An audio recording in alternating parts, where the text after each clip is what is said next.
Isak en Rebekka. 'n Bybelse liefdesverhaal.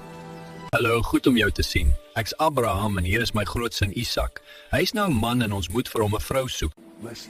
Lank gelede het Abraham besluit dit was tyd om 'n liefdevolle vrou vir Isak te soek. Hy het toe sy dienaar gestuur om op 'n reis te gaan en God se hulp te vra. Die dienaar het gebid: "Liewe God, wys asseblief vir my die regte persoon vir Isak." By 'n put het hy 'n jong vrou Rebekka ontmoet wat water geskep het. Sy was vriendelik en hulpvaardig. Sy het water vir die dienaar en ook vir sy diere gegee. Die dienaar het geglimlag. Hy het geweet God het sy gebed beantwoord.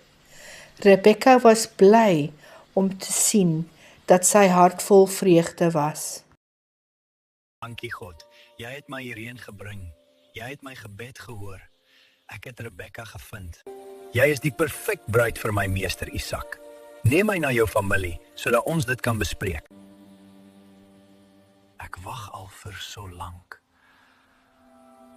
Rebekka was bly om saam met hom te gaan om vir Isak te ontmoet. Toe Isak vir Rebekka sien, was sy hart vol vreugde. Jy is pragtig, Rebekka. God het hulle bymekaar gebring. Hulle het God gedank vir sy liefde en lyding. Hierdie storie herinner ons dat God omgee vir ons lewens.